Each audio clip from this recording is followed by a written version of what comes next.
So going back a few seasons ago when the car first arrived, I wanted to walk around it with Alyssa. It was a great teaching subject to say how easy it is to hide sins. And boy, that car had its share of sins. Looking in this trunk, at a glance, it looks like, hey, that trunk's not bad. I can't see daylight through it like I can on a lot of the other cars. But when you look closer, yeah, there's a hole. As Alyssa and I went around the car, you could see that outwardly things looked great, like the trunk floor. It was beautiful, it was blue, it looked good. You hit that thing with a tool and it'll punch right through it because it was all fiberglass. When I talk about sins that are hidden, I'm talking exactly about this car. And you look at it in the beginning, in the original photos that I bought it, it was beautiful. It looked great. Even when it showed up, it looked great. But underneath all of that, it's kind of like that phrase in building a house that the carpet hides a multitude of sins, like rotten floors. Well, in this case, paint hides a multitude of sins, like rotten floors. Every single thing on this car had filler on it from front to back. Now on the quarter panels and the roof, same things. They looked good on the outside, but as soon as you started chiseling away, you saw there was no meat underneath it. The metal was gone. The car basically was sculpted from Bondo. Yeah. Bubble's never just a bubble. It's Okay. always a sign of rust underneath things. Okay? Not just a bad Same paint thing job? there. No, it usually starts way down low. Okay. So the Bondo, the filler that they used on the roof, came up through and was beginning to bubble through the paint. I've learned a lot over the years working with my dad. I found this build really interesting because it shows you how much damage and rust you can hide under filler and paint. Even the door jambs on this car were filled with Bondo. They were sculptured. It looked like they had sculptured in what would be the quarter seam, but there was no quarter seam. It was just made out of filler. Kudos to the guy that did the filler work on it. You have a job at Graveyard Carz if you ever need one. Nice work. Just should start over a little better substrate. I'm sorry, I shouldn't use words like that. You should start with better metal. When you're speaking about validating a car to make sure that it's real and that it's a numbers matching, in this case we've got a 69B body, all right, it's a Plymouth GTX. There are two hidden body numbers on this car. We've talked about it many times in the show. One is underneath where the weather strip goes on the trunk lip. It'll be the last 8 characters of the vehicle identification number. That same number appears on the upper tie bar. These are both weld-in panels, and they're both relatively hidden. Back in the old days, before people knew about the hidden body numbers, if they were just to steal the dash out of one car and put it in another one, or do some kind of a hokey rebody for whatever reason, those numbers would scream at you something was wrong. In the case of our GTX, while they were beat to death and while it had work done on the core support, it looked to me like somebody had cut it, rolled the core support out of the way to get the engine out of it, and then rolled it back over and welded it up. Whatever the reason, at least the original body numbers were there. Look at that frame rail right there. Yep. You come along here and it seems like it's bad. That's because it is bad. Education complete. So in the metal replacement on this car, I would put in the top 2% of all of the graveyard cars that we've done as far as the amount of metal. There was so much, we didn't even have time to film it. We couldn't have. It would be an entire season-long car when you talk about the metal. So with this particular car, when we got it back from the dipper, they delivered dust. It was just metal shavings. That was all that was left of this car. You're talking the front inner fenders. Obviously, the front fenders had to be replaced too. The hood had to be replaced. The upper cowl panel and firewall had patches put into them. Both doors were garbage. We had to get new doors for it from Auto Metal Direct.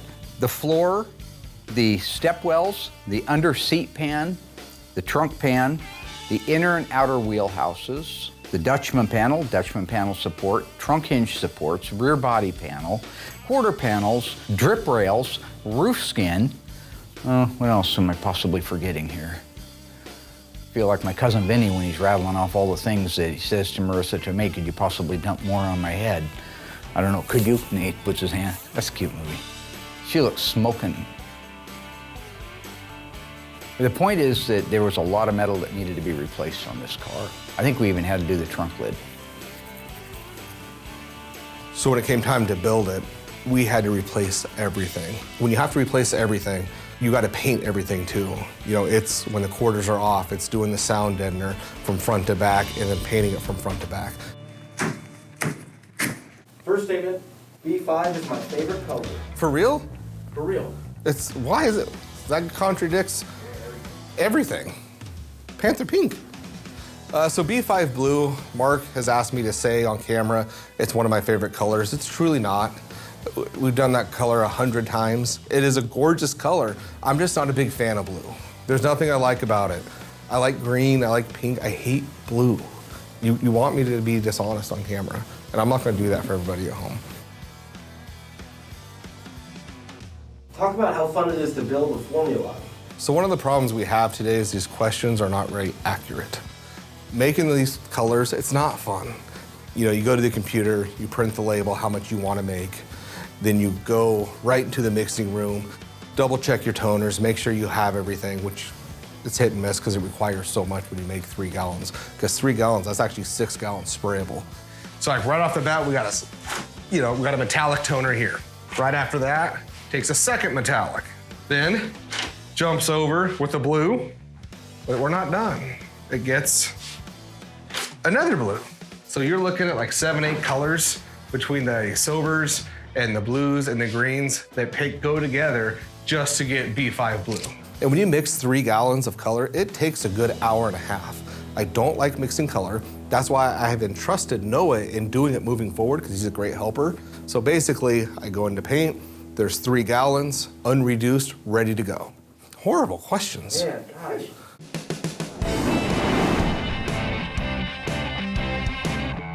B5 is a very transparent color, probably a little more transparent than most. It takes extra coats to cover. So you're looking at probably about 5 coats and then 2 drop coats. And when I say the drop coats, is what I'm getting at is you're painting the car, but you're painting it in a different direction. That way it prevents the metallic from not laying out correctly. Do those drop coats, the metallic lays out even, and it looks great. So just like every other car we do, you have to cut and buff it. I've always done my own cut and buffs for as far back as I can remember. It takes me about a week to do a complete car. And then you find yourself when it's in the booth and you're buffing it, really just spend even more time because, hey, you're the painter. You want that, the more you buff, the richer it looks, the shinier it looks. You want every swirl out. It just takes a lot of time. So having somebody to assist me in that process now is a lifesaver. You know, so we'll start with 800, 1200, 2000, 3000, and then you start to buff it. When you have to do the blackouts on the hood and the rockers, because they go a flat color, you really ought to make sure, especially those areas, are buffed out to perfection.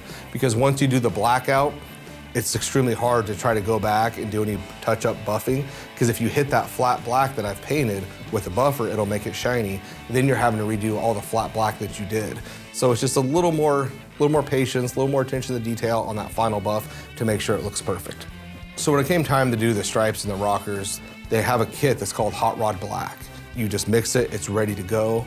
You mask everything off, double check your measurements. Luckily, we have a lot of cars here, so you can just go out to the graveyard, take original measurements, and then do the markings on the GTX of where the stripes are supposed to go.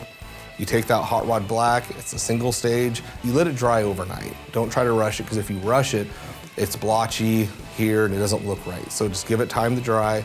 It dries a nice, natural, flat finish, and it looks amazing.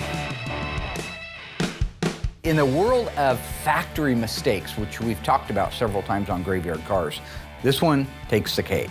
All right, I've had numbers transposed. I've had the wrong character in the VIN for the engine. We've got a 69 Hemi Charger RT that doesn't have the famous J code in the 5th position of the vehicle identification number, which is the most important one. You know it's a real car, but it's a factory mistake. But this one took the cake, so much so I even had Tony D'Agostino from Tony's Mopar Parts come out with me on that episode. I had him read through the vehicle identification number that was stamped onto the block and the one that was stamped into the transmission. What they should be, this is an early '69 car, so they should be the full vehicle identification number, and it should match the full vehicle identification number on the dash, on the title, on the radiator support, and on the trunk lip. It didn't. Have you ever seen anything quite like that? No. Not quite like that. Well, it's a full VIN. It's a full vehicle identification number. But it's a full VIN for a 3D3 Super B. So first thing you're sitting at home is thinking, well, then it's got the wrong engine and transmission. I don't think so. What we had was a 440 Super Commando engine, as it should be, standard on all GTXs. The vehicle identification number that was stamped into it was from a 1969 Dodge Super Bee. Yet the sequence number of that vehicle identification number matched the car. So it was the first, I think, 6 characters that were completely from another car that were stamped into this engine and transmission. It's obviously not a 383, and when you read that vehicle identification number, that's its H code, which is a 383. So it gets a little confusing. If you go back and watch that episode, you'll see where we break down the VIN on that car and how it all works. But basically somebody took half of the vehicle identification number on the assembly line, stamped it into the engine off of a Super Bee, and then the rest of it was the series number for the actual GTX. It was absolutely fascinating. Even to this day, it is one of the most fascinating mistakes I've ever seen, and Tony would agree with that. Again, I can't see any motivation for this. This is a freak. It's just a freak. It's a freak, it really is. The guy on the assembly line could have been drinking. It's always possible, or he could have been in a hurry, or just plain not paying attention. Did you guys see my t-shirt? Nakatomi, Christmas party. So that goes back to the whole yippee-ki-yay bad word thing. And Hans Gruber, he was a bad man. Yes, what is that you said? Yippee-ki-yay modify. I don't think they have to bleep modify. I paint hood and deck lids off so that way I don't have any tape lines. When you paint them on, sometimes you'll get kind of a fuzzy edge. So I found it's better, take the hood off, the deck lid off, mask at the bottom of the trunk jams, and then mask at the bottom of the fenders. That way you can get color all the way down and it looks factory and you can't tell anybody's been there. So this particular customer wanted a GYC logo on the deck lid with Mark's signature, which makes no sense because Mark didn't do anything to the car. He just kind of paid for parts, paid us to build the car. I don't know why it wasn't mine, but whatever. So just to save time, I had a stencil made up, Graveyard Carz logo, Mark's signature, laid the stencil down over the blue. I tried 3 or 4 different colors of pearl, which one would look nice, a white, a blue, a red. This customer chose the blue, so it really gives it that ghost effect. Sprayed the pearl on it, removed the decal, then cleared the whole deck lid. A couple of extra coats of clear right there so you can not cut and buff it flat. You can't tell it's been masked off. Looks great, customer loves it. And like I said, you can just kind of catch it in the right light, but still should have been my signature. The undercoating process we do on 90% of our cars depends what the fender tech says, if it's supposed to get it or it's not. So what we'll do is once the car is completely buffed, looks amazing, all the paint work is done, take it out, pressure wash it, give it a really good bath, get all that compound out of there, because if it's left on there, it gets hard as a rock. Get the car cleaned, bring it back into the paint booth, mask the whole entire car, and then at that point I'll undercoat it. We have a great system that we use, very easy, low maintenance, smells horrible. Let that sit a couple days in the booth, kick it over to assembly, and then at that point we take it off the whirly jig and throw it on a bin pack.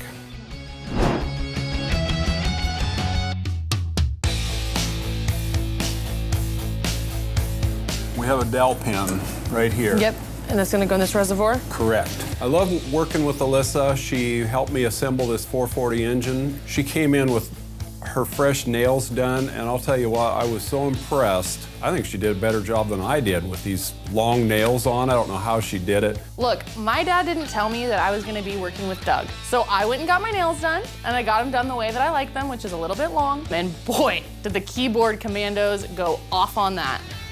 Watch your fingers. Powerful. There it is. Great. I love working with Alyssa. She really pays attention. She does a great job. She's a great helper. She's very smart.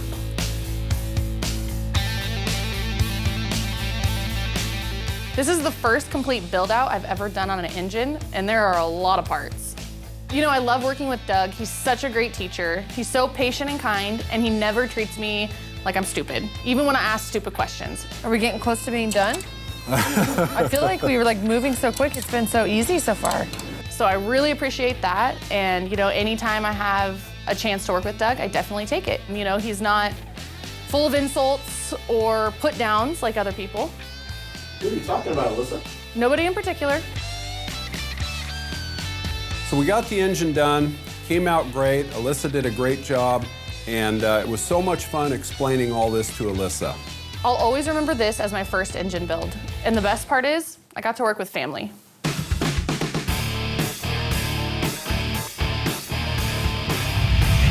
When we first got our easy run engine stands, we ran all of our engines. It was great. You go back to earlier seasons, you saw us do that a lot. Then we got so busy that we got away from it. And I think our egos were writing checks that our bodies couldn't cash. Top Gun, 1986, I think. Point being, we would put an engine in a car and the rear main seal would leak, valve covers would leak, freeze plugged seep. I mean, we're good at what we do, but there's a lot of moving components when it comes to an engine. Bottom line was, we're having to pull engines back out again. So I dropped the moratorium on any of that stuff. No more does an engine go in a car that hasn't been ran on the engine run stand. So this little engine had to be ran on the engine run stand before we could install it in the car. That sounds good. Yeah, it does. Just ran out of gas. Why'd you let it run out of gas, Dougie? I don't know. You know, I never understood why you only put 1 ounce in there.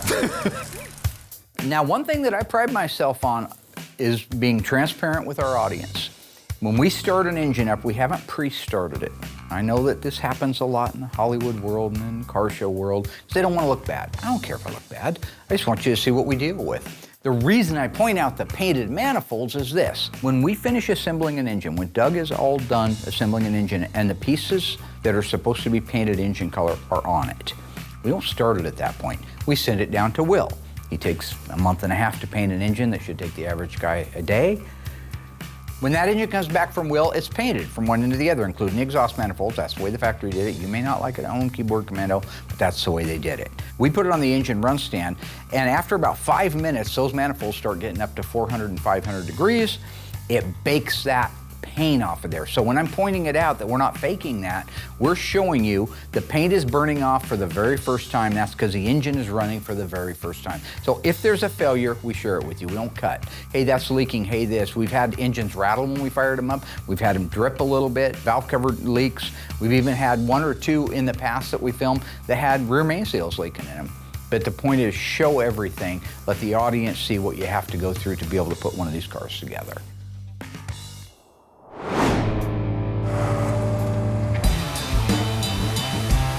So the car had an 8 3/4 rear end, and one of my jobs is to completely dismantle, restore, and reassemble the entire rear end and leaf springs.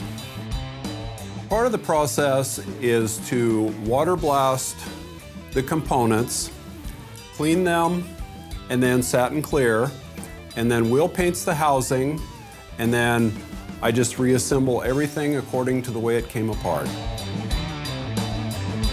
Okay, so all I have to do is put the third member back in with a new fresh gasket and sealer, and that'll be ready to go. Great, just like that. I replaced the axle tags with new ones from Dante's Mopar. Now I'm going to install the backing plates, and this car is optioned with front discs, so I'm going to put 10-inch rear drums on this car. After I have the backing plates installed, I'm going to go ahead and put the axles in with new bearings on them. So the axle flanges hold the axles and the new bearings and the backing plates all in place in the 3/4 housing. Next, I install the parking brake cables through the backing plates to the brake shoes. So now that I have the axles and backing plates on, I can put the wheel cylinders on. So then I install the secondary brake shoe on the back, and this is where I attached the parking brake cable.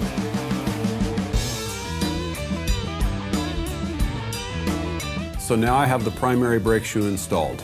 Being this is a 69 model car, it has self-adjusting rear brakes, and the adjustment of this is critical if it is to work correctly.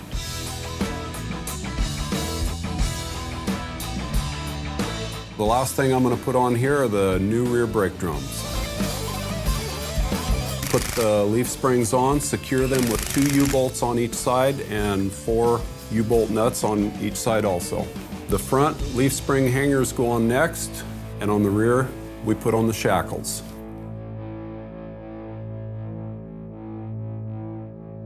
So basically it's all ready to go in the car now. Okay, cut. Cut. Thank you. Sorry. Hi, Doug. Hey, Will's here. Yeah.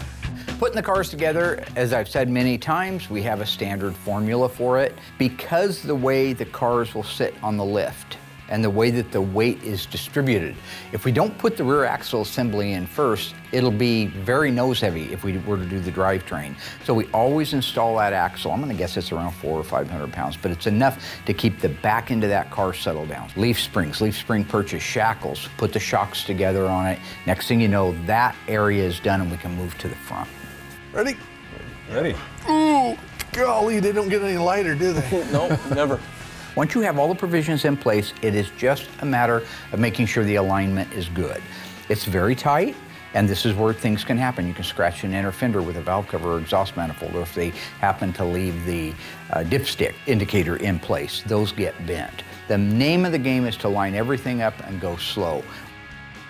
Once you have the K-member seated up against the frame rail, you can install the bolts. In this case, it went together really smooth. Same thing for the transmission cross member, lined right up where it's supposed to. Put the 4 bolts and the nuts that hold the transmission cross member in, and that's done.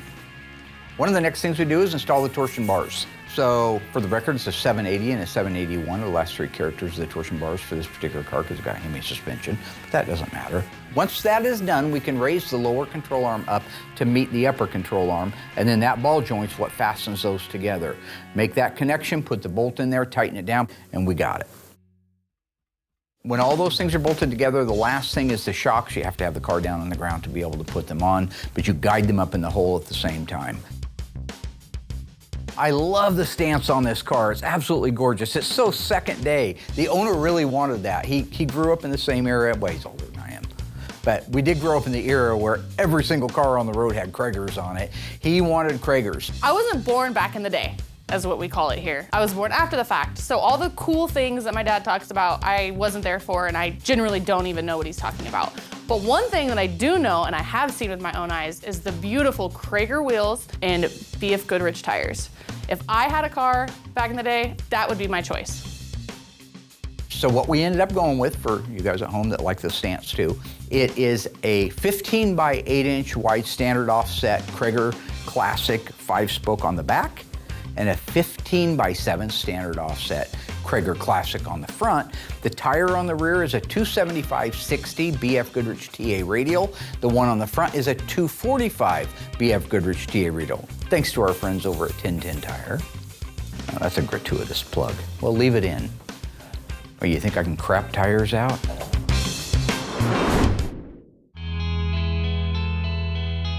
I had the task of final assembly. This car was really fun to put together. Every little thing that you add to this car really makes it start to pop. One of the things I really love about this car is on the sides of the quarters has the really big call out of the GTX emblem on the side. It's just really cool and in your face.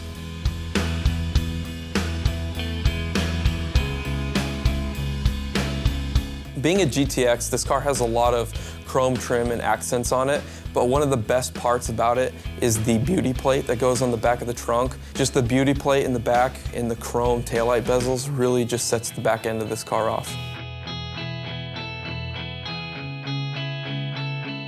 Oh man, these flashbacks always get me. I never took a lot of behind the scenes pictures, but when I get to go back and watch a few seasons ago, a few episodes ago, it's like a big photo album for me. Putting the headliner in the 69 GTX, it's my buddy Larry. And it really always touches me. He did such a phenomenal job. You know, aside from the fact that he's just a really good hard guy, he really did a great job, and these are difficult. If you've ever done a headliner, they are difficult. There is so much pulling and stretching to get them tight everywhere.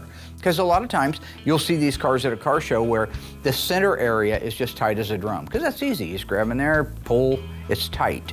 But then the reverse curves, where it goes down on the inside sail panels or up around where the visors mount, that'll have wrinkles in it. Larry's never did. They were always spot on perfect. Over the years, you see our dash assemblies that we used to do in-house, and now we sublet out to Instrument Specialties. You've seen the evolution of them. When we get one back from Instrument Specialties, it's like a big piece of jewelry. It's like a work of art.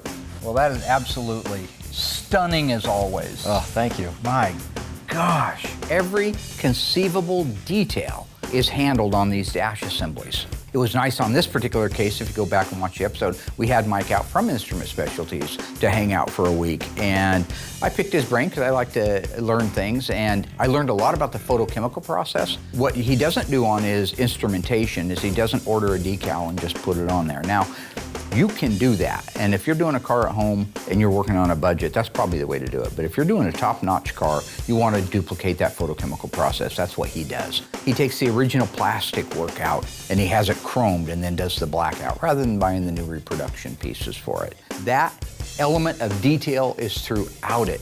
Whether it's hand scribbling an initial on the back of a Hamtramck 69 Plymouth glove box, or whether it's detailing the lettering, the raised lettering for wipers and light indicators, everything is done on these dashes to perfection. So it isn't the cheapest in the world, but it is, I believe, in my heart of hearts, it's the best in the world.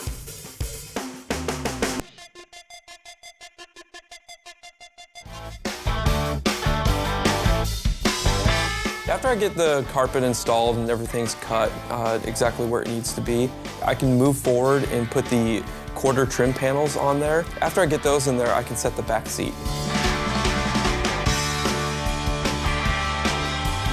So I got to help install the interior in this car, and it had white door panels, and I really love that because my car had white door panels also. What's really fun about this is Mark actually tracked down my interior panels out of my Barracuda from back in the day when I was 18 years old. The car was a factory 4-speed, one of only 164 318 4-speed 70 Grand Coupes, 164 in the entire world. This car was lemon twist yellow, FY1, had an A62 Rally instrument cluster with it, overhead console at C26. This car was white leather interior. Not only did my car have the white door panels, but I also had white leather bucket seats, and I also had a Hurst pistol grip 4-speed. Beautiful, stunning car. Doug traded that car off for a 1970 Ford van because it overheated on him one day. That's a whole nother story I'll tell you later. I looked for the car afterwards. We saw it one time, it had been painted black. The whole interior had been changed out to black. We saw it down in Crestwell at a sawmill. That was the last time we ever saw that car, so that was circa 1981. Until about 20 years ago, I went out to buy an engine from a guy out in Veneta. He says, I got a 340 in here if you want to take a look at that. So we walk into the garage and there is a completely chromed out 340 sitting on an engine stand. I'm looking at that and I said, you know, that looks like Doug's old engine. Everything was chrome on it, man, that 340. Wouldn't get out of its own way, but it was sure a good looking setup. And he goes, yeah. He says, this came out of a 70 Barracuda. I said, oh, cool. He says, I just sold it to a guy. Oh, cool. Where'd that go? He says, oh, it's out in Springfield somewhere. He says, it was cool because it was a 318 4-speed. 318 4-speed? What else? Well, he says it was painted black, but it looked like it was yellow. Oh my gosh, it was Doug's old car had surfaced. He says, you see those door panels over there? And here was a pile of interior trim panels in white. Grand coupe with the wood grain going through them. Those are out of that car. So I talked to the guy and said, can I have them? He said, yeah, you could have them. He has kept these panels all these years, and we still have them here today, 40-something years later. Now, before the guys can put the dash assembly in these cars, you have to put all the things that fasten to the firewall in first. So if it's a non-air conditioning car, you just have a heater box. In this case, it's an air conditioning, so you have an entire suitcase that bolts into place. The pedals have to be into place. All of the things that would go into the dash would be really difficult to do once that dash is in, have to go in first. That also includes the firewall installation. Once all the provisions are in on the firewall, you can go ahead and install that dash. I like it. Long time waiting. Installing the steering column is always kind of nerve-wracking because you have to feed the entire column down to the steering box, line up the splines correctly, get this driven down all the way to where you can drive the roll pin through without scratching anything.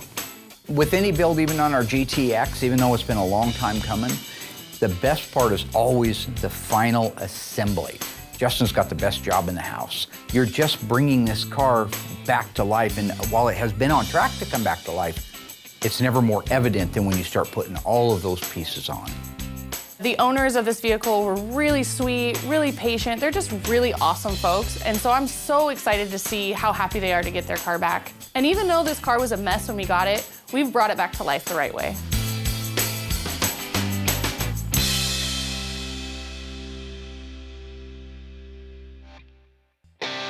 This was a fun unveiling for us because it was the first time in a long time that we actually delivered the car to the customer. I used to do that quite a bit up in gentleman in Canada I used to do cars for, and we would deliver the car up to him, usually meet him at the border or something.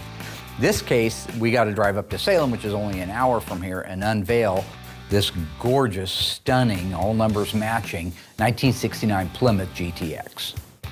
I knew that the owners were waiting at their house patiently for us. They knew we were coming up, but I didn't want to spoil it and let them see the car while it was on the rollback. So we parked down around the corner, unloaded the car, did the final wipe downs on it, made sure everything was clean, the bugs were off it, because we went up there on our rollback. The other thing is it gave us an opportunity to start the car, warm it up, go around the block, make sure Murphy's Law, everything was working like it's supposed to. Then we were able to make the final approach to the driveway that led to their house. I'm not the kind of guy that likes a lot of attention, but it is so rewarding to return a car like this to its customers, Ron and Debbie West. They are so deserving of this car after all these years to have such a beautiful car back in their family. Oh, that's the car we've been dreaming about. Yeah. All right, yeah. A pretty car, isn't it? Oh, man. Yes. Beautiful car. Got a nice rumble to it. That'll make the neighbors happy. Well, you've been along for the whole plight. Yep. This car has never been a big fan of mine, like some people are fans of mine. I don't think it was ever a fan. It really made me It kind of fought jump you. through the hoops every time I turn around. It was something. It was fighting you a little bit. It was. But it you was. got there. I did. Yeah, absolutely. You know, this car I've talked about was a pain in the rear for us. Well, it had a ton of metal that needed to be replaced on it. It also had a lot of Murphy's Law that we talk about, things that you put the quarter on it, you put the new inner structure on it, you put it all together, you bring the car over, you put the window assembly in it, and for some reason the quarter's out just a little bit or in just a little bit. Next thing you know, you're redoing that section. All that stuff is pre-fit now, we don't have those problems, but this goes back 3 or 4 years ago, and that's just a valuable lesson. I want to take a personal moment and thank Ron and Debbie for their incredible patience and kindness throughout our way long build, and never got upset with us, never treated us badly, and I knew he was really dying to get the car. So first, thank you guys. Like you said, this is a gentleman's Muscle car, that's muscle right, car. right. It's not the one that you're going to go drag racing in. Nope. But it's going to go nicely down the road and sound good. But that 440 runs hard, and if some punk weaselly little kid pulls up in a 5-liter Mustang, you don't hesitate to show him what's under the hood. I promise you won't have any trouble at all. There you go. When I was able to present the car to them, they're not the kind of people that are going to do cartwheels up and down the driveway. Neither am I anymore, but they are the kind of people that you can read like a book, and they just love this car. Absolutely. You could see it in their eyes lit up, and Ron was like a kid. He couldn't wait to get out to it and start checking it out. So with the nice weather, what's the plan? Maybe a little later, take it out? Oh, yeah. Little break-in run, see what's going on. Drive it around. Yep. Go show some people. And Right after we left, I did get a phone call that he had taken it out and drove it and just had a blast in it. Absolutely loved it, went to the gas station. We ran systems check on it, all the lights are working. Okay. The only caveat I tell people is this: it's an old car. Even though a lot of stuff's brand new, it's still old. So if a blinker quits working, you call me up, I'm either gonna walk you through how to replace the bulb, or you can always drive up the road and say hi to us, and we'll fix things for you. It's about the relationship after everything and knowing I appreciate that. Everything's going great, right? This is how they always end. But the heater core puked all over the floor. So we had to go up and pick up the car, it wasn't actually the heater core, it was the heater control valve itself leaked. It was an original one. We had rebuilt it and put new seals in it, but for whatever reason, it decided to puke on the carpet. So we ended up replacing the carpet. Did it the next day, by the way. He wasn't out of his car for very long, but I tell you the truth, those are the true things that happen. But the car is back in his possession, and all I ever hear from him is how much fun he's having. That makes our job worth doing all day long. Well, that and that.